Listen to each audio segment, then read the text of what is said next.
Oh, hey. Welcome to Chronicles of the Phoenix. Woo, we have two 40-year-olds here now. Woo! What? How does it feel? Feels amazing. I have to say, I like being in the 40s club. I liked joining you. I welcome you with open arms. But I think I have to also share that you entered another year as your birthday was last week. It was.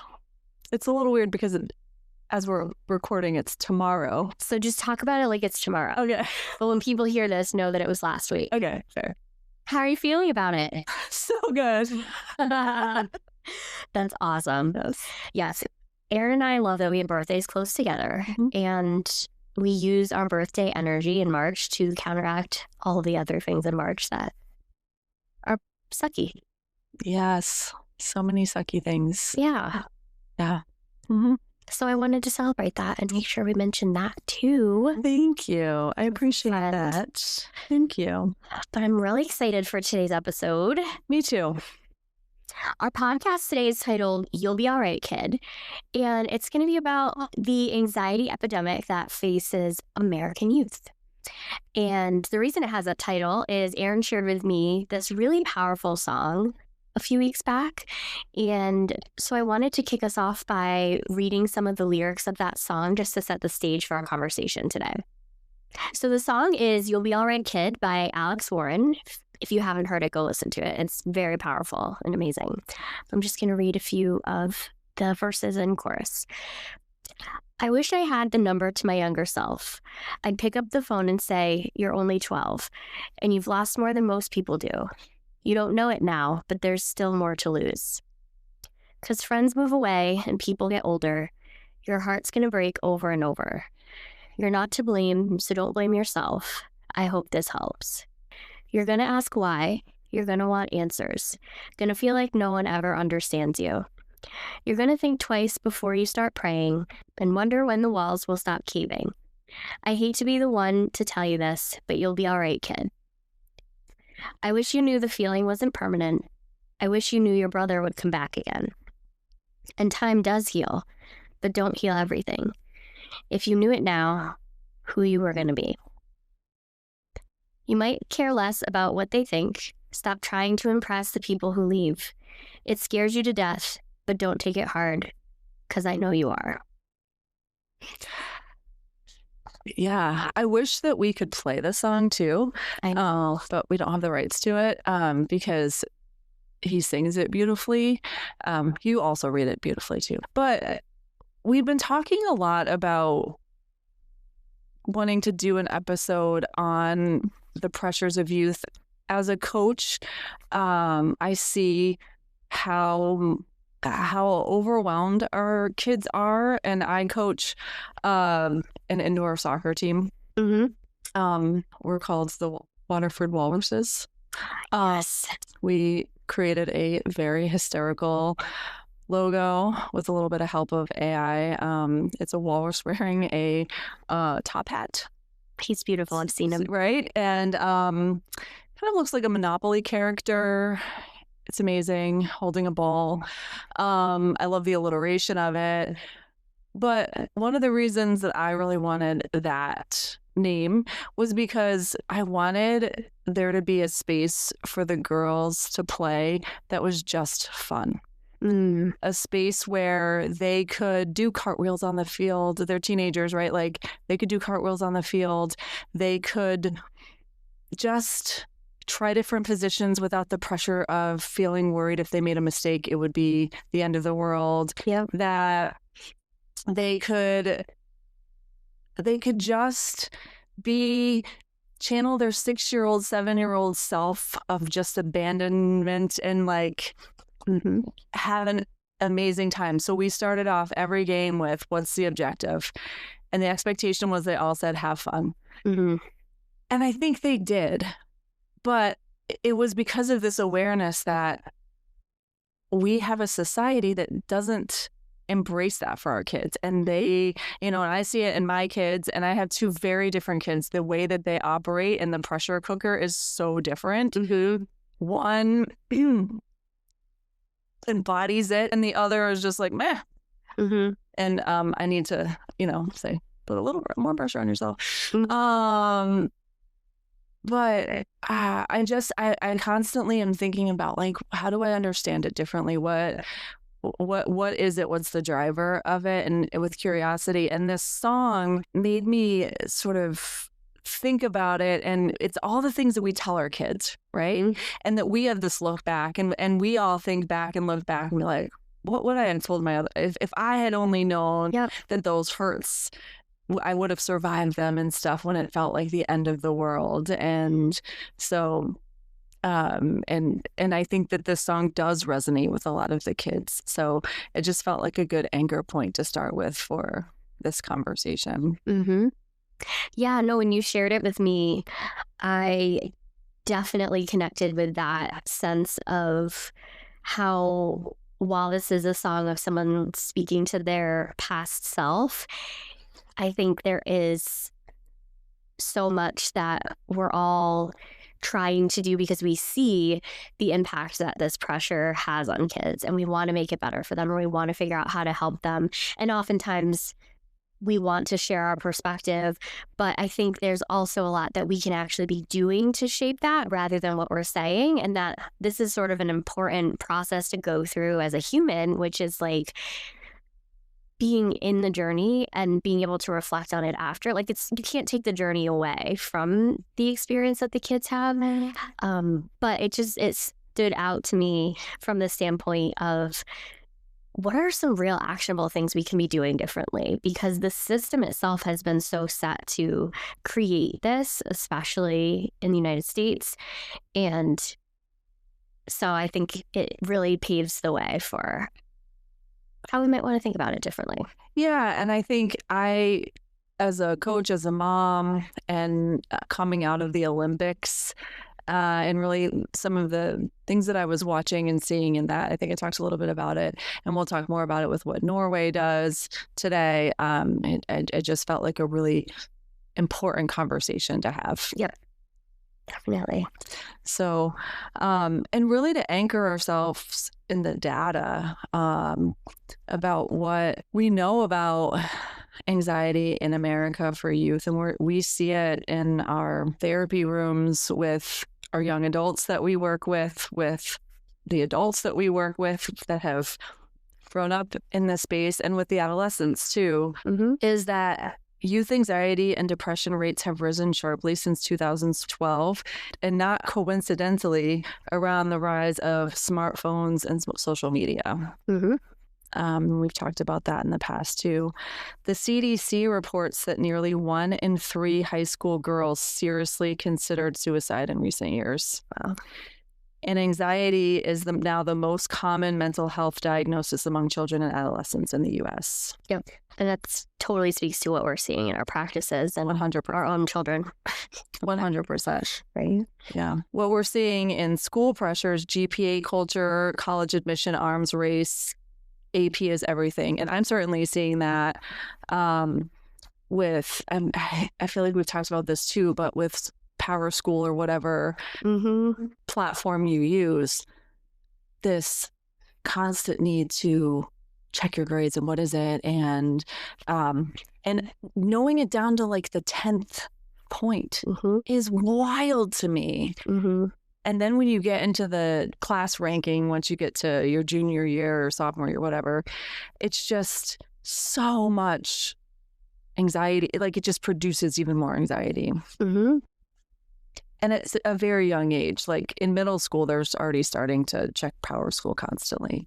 Yeah, no, my son is all about that. And even though we've tried to really impress upon him that's not the most important thing whatsoever, it's still available to them. And so I can't convince him enough to not rely on it so much, because he immediately wants to know how he did on something and what that means for the grade for that trimester, and if it's better than the last. It just creates this whole network of, I don't know, internal pressure and competition with himself almost as well, to just do as well as he possibly can.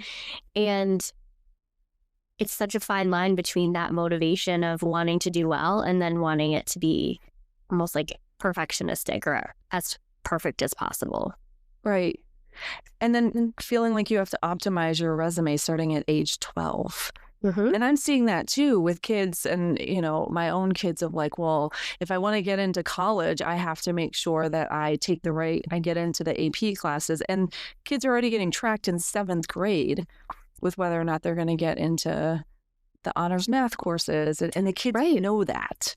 They know that, we try. I feel like we just send so many mixed messages where we're saying, you don't need to know what you want to be when you're 12 years old. But if you want to go into a math and science STEM field and you didn't take advanced math, it does have an impact for some kids on college. And again, from my perspective, is that the end all be all? I don't think so. Like, I know, and again, speaks to this song, like, we've been through things, so we sort of see the other side of, like, you get through college, maybe go to grad school if you want, follow your career paths, then change your mind again or do it differently at 40, right? So, like, when you have the rear view, like, look back, you have that perspective. But for these kids entering it, it does feel like you have to figure it out at 12 years old. Right.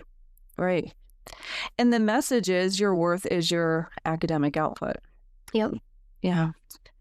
And then when you add sports into the mix, kids are starting travel teams at age 6. Wow. There's year-round specialization, showcase tournaments, college recruitments at age 13 and 14. Parents are spending upwards of $20,000 a year on youth sports in pursuit of scholarships that go to less than 2% of athletes. Wow. 2% of athletes. That is wild. And again, what's the message? Your worth is your performance. Mm-hmm. And then the parent pressure. It's often well-intentioned, but manifesting as over-involvement, over-scheduling, and conditional approval tied to achievement. Mm-hmm. Especially when you're putting that dollar amount on something, right? Like if you have a $20,000 investment in your kid, you want them to play. You want them Let's to be honest, right? Mm-hmm. And I fallen into that trap in the past. Like if I'm going to pay for you to be on this travel team, you need to put in the work. Right. I don't want you complaining about practice, Kids internalizing the message that love is performance dependent. Again, the message is your worth is your results. Mm-hmm. Right. And so all of that pressure comes together and starts to create this system where our kids end up relying on external validation, right? It feels real good when things are going well and you do get those accolades and you're performing well. And I get it, because as parents, as coaches, like, it's hard not to celebrate the wins. Like, it is good, right? We want to be able to do that, but we're also inadvertently setting up a situation where that's what they're looking for. When you look at it from the perspective of ego, not as arrogance, but the part of us that forms its identity. And so understanding that identity being formed around external feedback, when they're in these systems that reward their performance, our ego learns, I am what I achieve. Yeah. Mm-hmm. And so we start to develop a whole system of feedback for ourselves that rely on that feeling of how good it is when we achieve well. I've spent a lot of time talking to some of my clients and working on ego strength. Mm-hmm. That's a lot of the work that I do. And some of the things that I've talked to clients about is moving away from the reliance on what the scale says. Mm-hmm. Being the driver to how they feel about themselves and their worth. Mm-hmm. Right? Because that's an external driver of value. When the scale is lower, I'm good. Yep. When the number goes up, I'm worthless. Mm-hmm. And I weigh myself every single day, and that determines how I feel about myself, depending on what that says. And it's such a snap reaction that happens, right? This isn't even as slow as like, okay, now I'm realizing I think this. It happens instantaneously. We get feedback immediately. And that feedback shapes how we're feeling in that moment. And so it promotes this addictive quality to it almost, because when that feels good, when we get the experience of that feeling like our self-worth is reliant on that, but we're moving in the direction we want to be, it feels good. And it gets reinforced, right? Mm-hmm. Because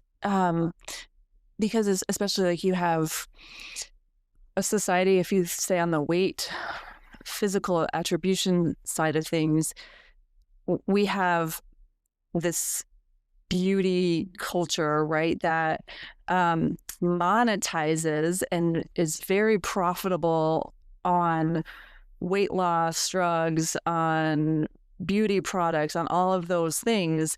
So the more that they can tell you that this slim figure is the ideal and that you need to achieve that, the more products they can sell you. Mm-hmm.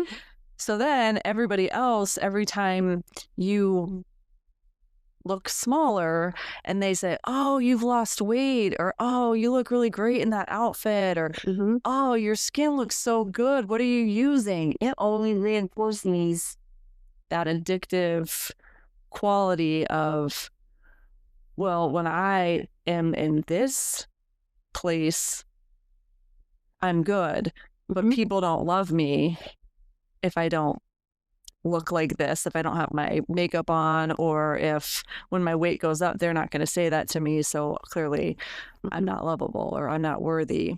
And those narratives get buried so deeply that it's not in the front of our mind. We're not saying, oh, I'm unlovable today. I mean, somewhere in there we are, but that's a lot of the work I think we've talked about, like you're saying with ego strength and with our clients, is around uncovering like what that narrative is. Yes. Because then we kind of pile on top of it and we're not necessarily making that direct connection that I weighed myself, I'm half a pound more than I was yesterday, and now I feel unlovable. Right. It's not that direct in the moment. We're just no idea. Internalizing it, boom, go forward with our day. And we don't even know why it's just shaped us in a way.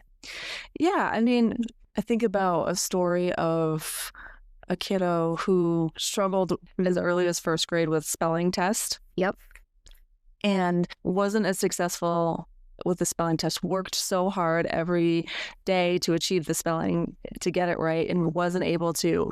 But in that classroom, the kids that got 100 got pulled up to the front of the classroom. They got stickers. They got to be line leaders. And so this particular kid felt pretty terrible about herself and felt like she wasn't good enough and wasn't worthy.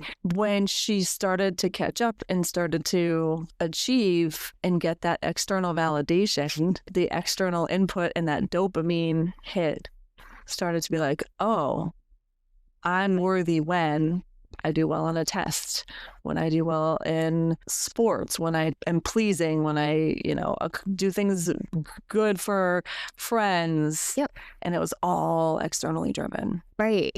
And so the impact of that when it is externally driven is it's almost fragile, because then when that thing doesn't happen anymore, right? I did poorly on the test, or I had one bad game, or I'm rejected by somebody, our sense of self kind of collapses and we feel like it's a catastrophe, right? Because we've built it sort of this house of cards almost on this external, validation that there's just no way we're ever going to fully achieve at all times.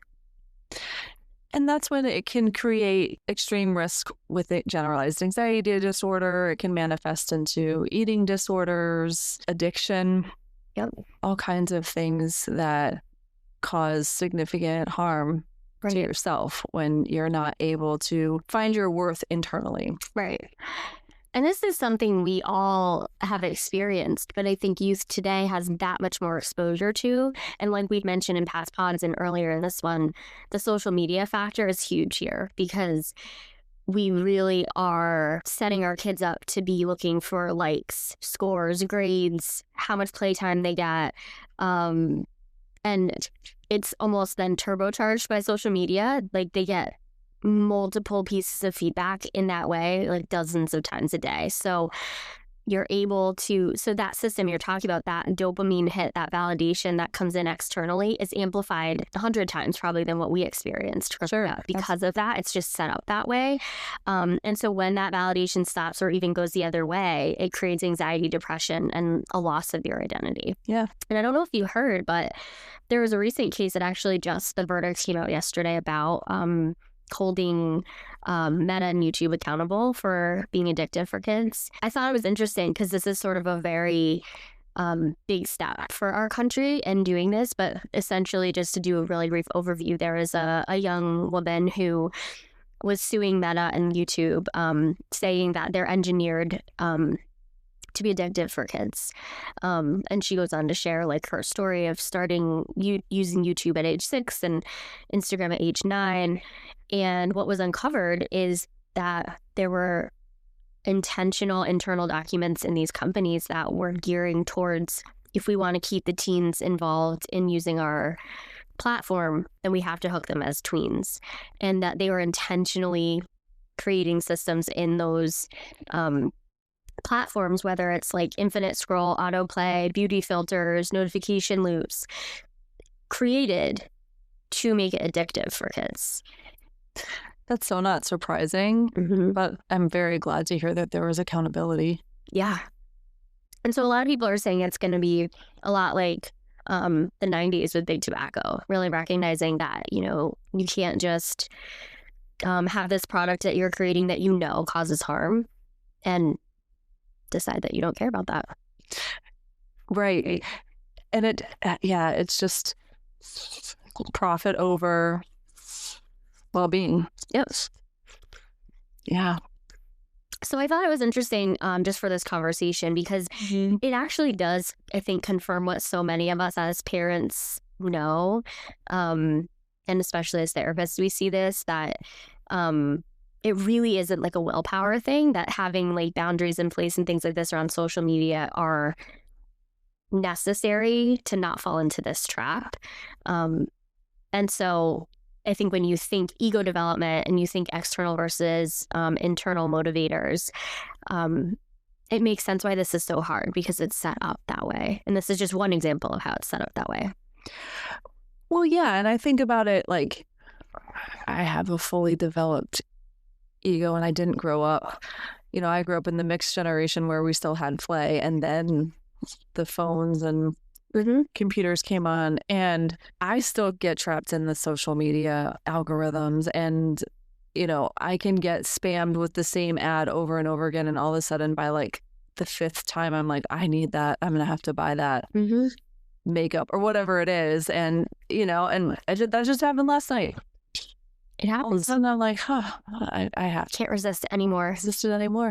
Listen, it happens to me all the time. It's wild. But you're right. It does speak to, I think, this addictive side of this that we all see. It's legal confirmation of what parents, researchers, and therapists have been saying for years, right? Like, it's not new, but I feel like it's validating that the legal system is finally catching up. Right. Because this is how we can start to have accountability and maybe even some laws around ages and things like that some other countries are doing. Yeah. Well, and it gives parents permission to stop blaming themselves and start demanding more from systems their kids are living inside of, and hopefully getting some laws passed to get some support. Yeah. So to flip it to internal validation, let's talk a little bit about that. So what that looks like is more like knowing your worth independent of your outcome, which sounds probably easier than maybe it doesn't sound easy, but it's hard to do. Yes. Effort, curiosity, kindness, growth are values that can't be taken away by a loss or a rejection. Kids who have internal validation are more resilient, they're more creative, and paradoxically, they often perform better. Yeah. But the whole thing with internal validation is it actually has to be modeled and taught, because it doesn't develop naturally in the culture that we create here in this country. We almost have to counteract it at all times, because the system is set up to create an externally validating dynamic. So we have to almost counterbalance that as parents, teach kids to do that, and continue to help them build internal worth and resilience. Yeah. That makes sense. One of the things that I love about Alex Warren's song is it is absolutely the transmission of internal validation, which is what I try to teach my kids, but is you are enough right now, just as you are. You don't need to be anyone else but you. And if you achieve nothing today but who you are, that is exactly enough.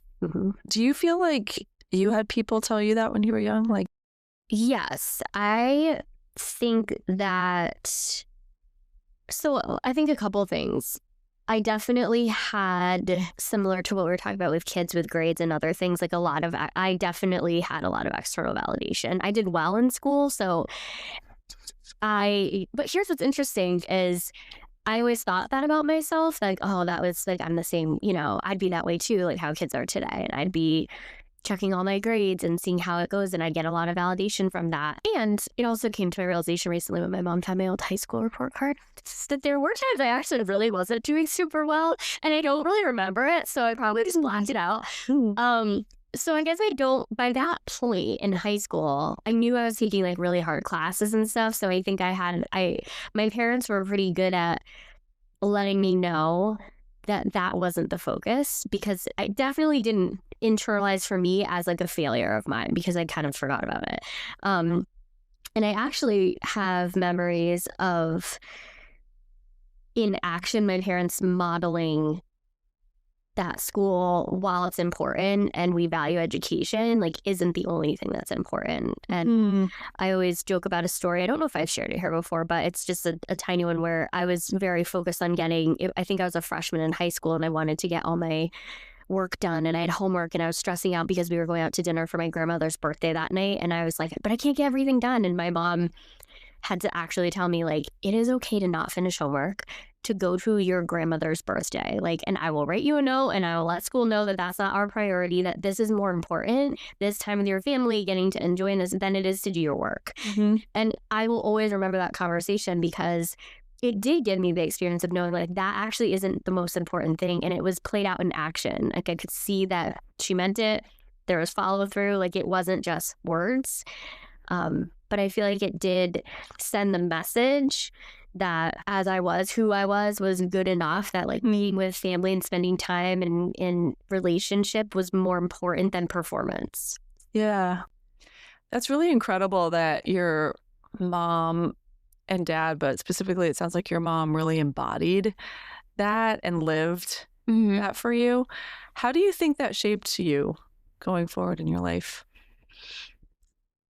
I think it definitely gave me different perspective. Like I think of that story a lot. Actually, I'm pretty sure I've told you about it many times. Yeah. Because it almost was such a mindset change for me in that moment. Like I actually thought I was doing the right noble thing, honestly, like by being like, well, I have work to do. Like I have to be a good student. Like this is what I'm supposed to be. And for her to just completely flip that and be like, actually, that's not the most important thing in life. I think it made me realize that as I went forward, I didn't have to hold myself to this certain standard of like what I thought was supposed to be the way that it was, I guess. And I think I also have taken the time to question myself when I feel like I'm putting pressure on myself about something, to sort of ask myself, why? Is that me internally actually wanting to do this, or is this an external pressure that I'm putting on myself? Because a lot of times that's when it feels like it's misaligned, when it's coming from the outside. Yeah. And so I have to pause and question like what the reason is behind this pressure. Yeah, I think what sticks out for me is it almost gave you permission to move away from the standard and to resort internally what actually makes sense and be true to yourself. Absolutely. Yep. That's exactly what it did. That's really cool. At a very young age.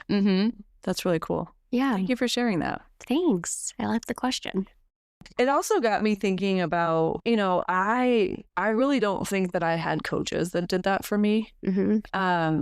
And I actually, I retired as a coach.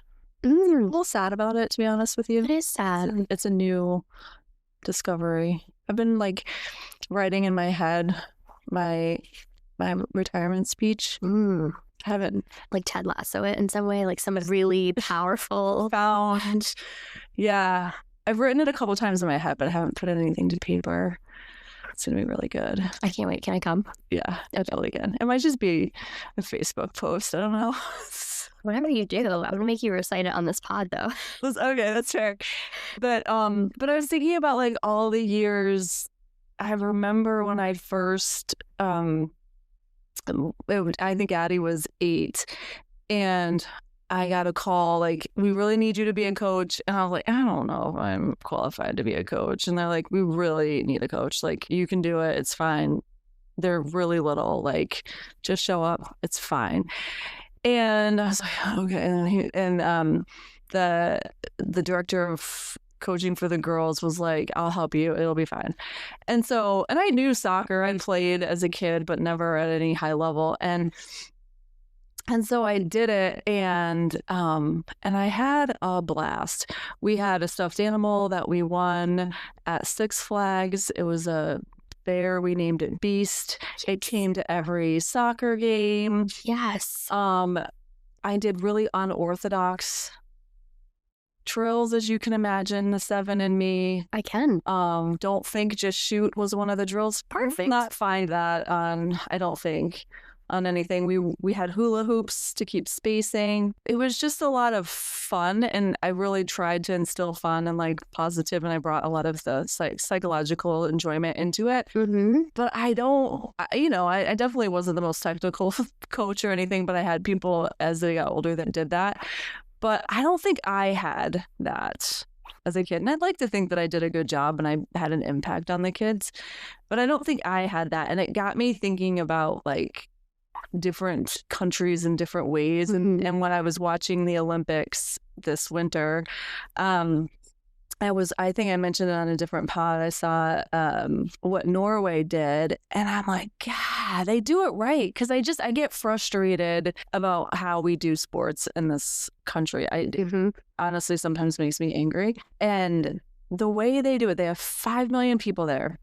And at the 2026 Winter Olympics, they had the best performance of any nation in history. Wow. They won 41 total medals, breaking their own previous record, along with 18 gold medals, the most gold medals ever won by a single nation at the Winter Olympics. It was the 3rd consecutive Winter Olympics where Norway led the total medal count. The first time any nation had done that in 20 years. Wow. The U.S. did well. Like, we have great, right? Like, we got 33 medals, 12 gold. We finished 2nd, which is actually the best that we've done in the Winter Olympics in 76 years. Wow. So we did awesome. But we still weren't close to Norway, right? Like, they still handily beat us. And again, they have 5 million people to our 300 million. And they won 41 medals. It's the philosophy of how they do it. Yeah. So they dug in, right? They have no national rankings or competition for kids under 13. Wow. Their sports are government subsidized and open to every single child, regardless of income. The explicit goal is joy, participation, and skill, not early identification of winners. Coaches are trained to develop the whole child, not just the athlete, which I love. And they also, with that whole child perspective and like wellness being a part of it, they're proposing a law banning social media for children under 15, with the Prime Minister's rationale stating that we cannot allow screens and algorithms to take over childhood. Wow. So how that works in Norway and like what the results are of that is that the kids stay in the sports longer. The burnout rates is significantly lower. Yep.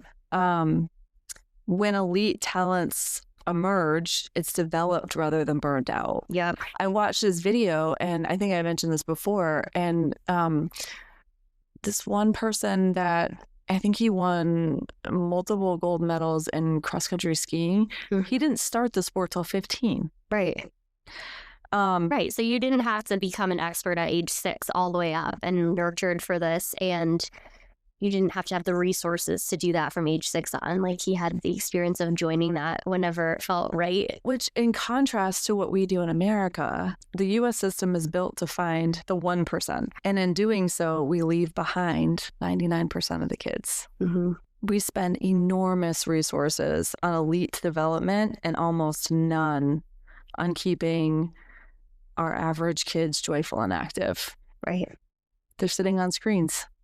And there's not opportunity for them, right? I think, like you're talking about, with not only the way that Norway has the government subsidies for kids so that everyone can play, but at a certain age here, there's not really an option. If you're not competitive, yes, you can have like club teams, and I think there's, different levels of performance. But once you hit that middle school age, it's really tough. How many kids join a sport at that age that they've never played? Right. When do you see that? Where do they do it? It's just not, the system isn't set up for it. Right. Well, what was the video that we watched on Norway where it was like, 20 degrees or 20 below? I don't even remember what they said. That it was freezing cold, which most people out here would not be outside. And they had 200 kids outside just skiing. It was so cute. But they were like, yeah, this is just what we do. They're taught to, from the start, you play because it's good for you. And not because you might be the best. It's just about play and developing life skills. Yep. It's for the love of the game, right? So I love that philosophy, and it's just so different than what we're doing in the U.S. And they're certainly onto something. Absolutely. It's certainly working for them.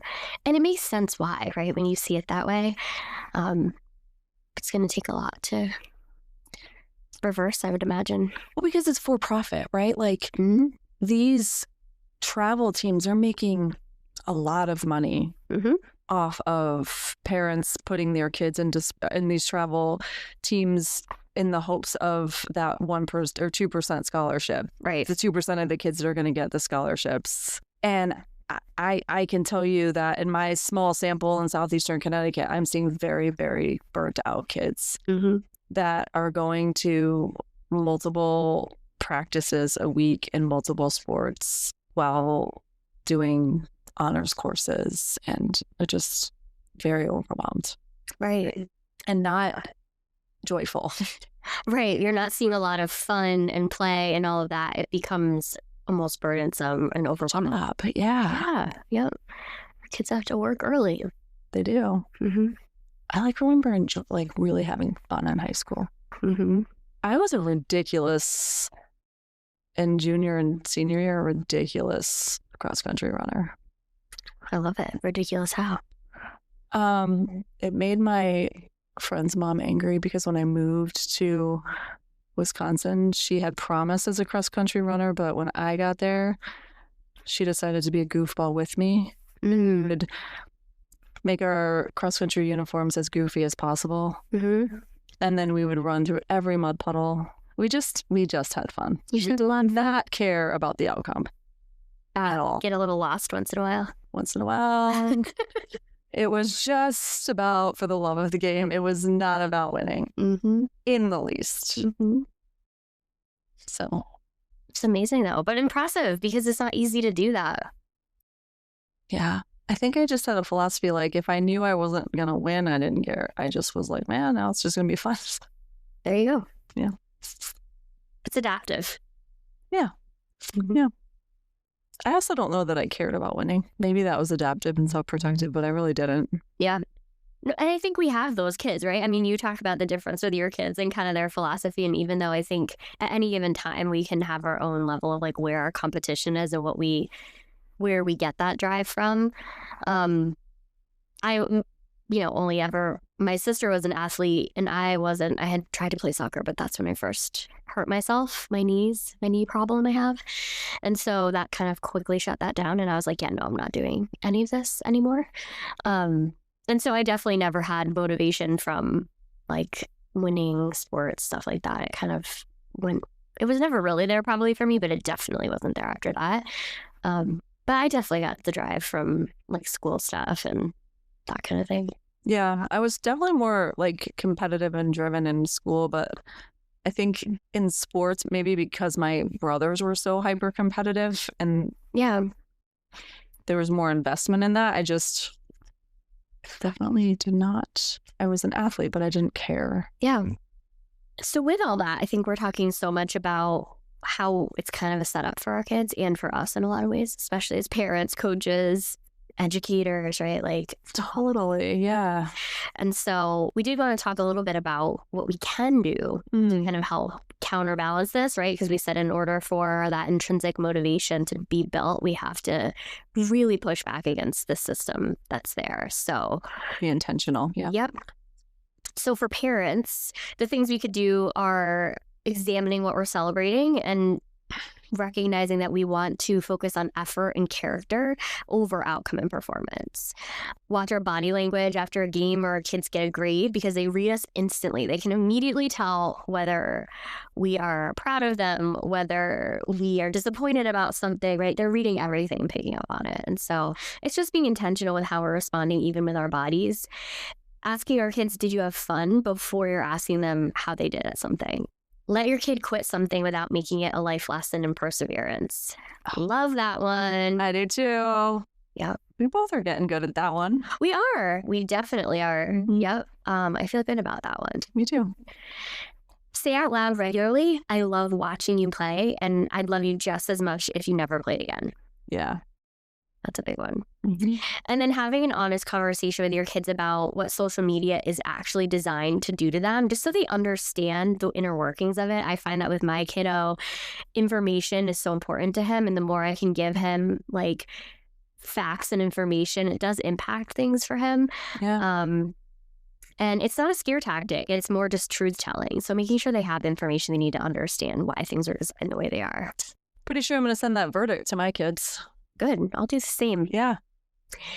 So then for coaches, we want to think about what we could borrow from the Norwegian model, making development and joy the explicit goal, like you did. You already did it. You're so smart.